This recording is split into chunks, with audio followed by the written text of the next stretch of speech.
Hello, আসসালামু আলাইকুম। কেমন আছেন সবাই? আশা করি অনেক অনেক ভালো আছেন। আমার প্রথম লং ভিডিওতে আপনাদের সবাইকে স্বাগতম। তো অনেক দিন ধরেই ভাবতেছি যে লং ভিডিও দিব, কিন্তু কিসের উপরে দিব, কোন সাবজেক্টের উপরে দিব, এটা নিয়ে ভাবতেছিলাম। তো অবশেষে ফাইনালি আমার একটা ট্যুর সেটেল হলো, সেটা হচ্ছে ভোলাতে। তো ভোলাতে ট্যুরের উপর ভিত্তি করে আমি চেষ্টা করছি যে যাওয়ার টোটাল ইনফরমেশনগুলো আপনাদেরকে দেওয়ার জন্য। তো এটাই হচ্ছে আমার ভোলা ট্যুর ভিডিওর প্রথম পার্ট।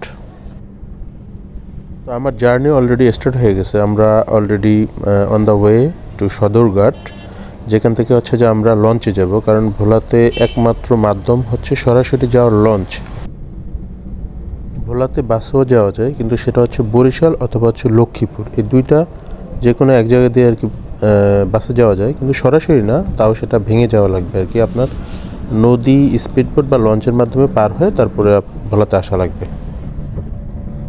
আপনাদের সাথে কথা বলতে বলতে অলরেডি আমরা চলে এসেছি, এয়ারপোর্ট পার হয়ে চলে এসেছি। এটা হচ্ছে এলিভেটেড এক্সপ্রেসওয়ে। তো এখান দিয়ে আমরা যাব সদরঘাটে। আপনাদের কাছে আমার একটা রিকোয়েস্ট থাকবে, যেহেতু এটা আমার প্রথম লং ভিডিও, তো চেষ্টা করবেন ভিডিওটা যতটুকু সম্ভব না টেনে দেখার জন্য, কারণ আমি নতুন মানুষ, আমার অনেক ভুল ত্রুটি হইতে পারে বা অনেক কথাবার্তা অসঙ্গতি থাকতে পারে। সো যদি কোনো সমস্যা হয় বা কোনো বুঝতে অসুবিধা হয়, সেটা আমাকে একটু সংশোধন করে দেবেন। আপনারা দেখতে পাচ্ছেন আমরা অলরেডি চলে আসছি সদরঘাটে, আর এটা হচ্ছে আমাদের লঞ্চ। লঞ্চের নাম হচ্ছে দোয়েল পাখি 10। দোয়েল পাখি 10 হচ্ছে আমাদের আজকের লঞ্চ। লঞ্চটা ছাড়ে হচ্ছে ঢাকার লালকুটি ঘাট থেকে, আর পৌঁছাবে ভোলার ইলিশা ঘাটে।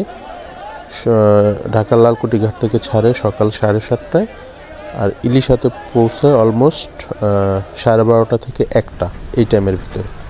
তো অলরেডি আমাদের লঞ্চ ছেড়ে দিছে, 7:30 বাজে এখন।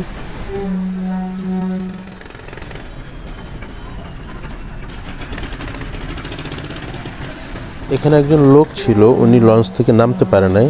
হ্যাঁ, তার আগেই লঞ্চটা ছেড়ে দিছে। উনি নামার আগেই দেখেন ওনাকে নেওয়ার জন্য তিনটা নৌকা কত চেষ্টা করে, মানে প্রতিযোগিতা করতেছে যে ওনাকে নামানোর জন্য। এটা অবশ্য অনেক রিস্কি কাজ। নৌকাগুলো কাজ করে খুবই রিস্কিতে, দেখেন অনেক রিস্ক নিয়ে কাজ করে যে লোককে নেওয়ার জন্য। তো তিনটা নৌকা আসছে, বাট আলটিমেটলি উনি যে কোনো একটা নৌকাতে আর কি, ওই নৌকাটাতে নামছে। ওই নৌকাটা থেকে উনি আবার ব্যাক আসবে।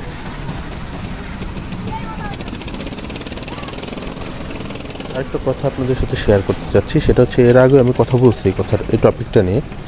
তো আবারও একই টপিক নিয়ে আবার কথা বলতেছি। সেটা হচ্ছে যে আমরা কম বেশি সবাই ভিডিও বা রিলস পোস্ট করি, আসলে এগুলো ওইভাবে শো করে যে ভিউ হয়েছে, হ্যাঁ, 100, 200, 300, 500, বাট ওয়াচ টাইম খুবই কম, সামান্য।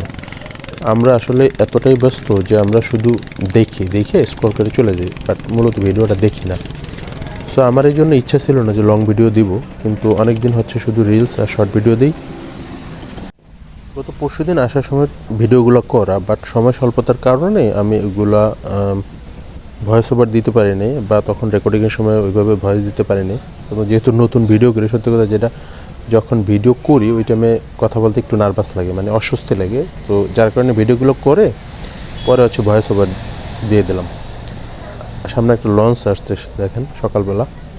আর সামনে যে ব্রিজটা দেখতেছেন, এটা হচ্ছে বুড়িগঙ্গা ব্রিজ বলে এটাকে, অথবা পোস্তকলা ব্রিজও বলে।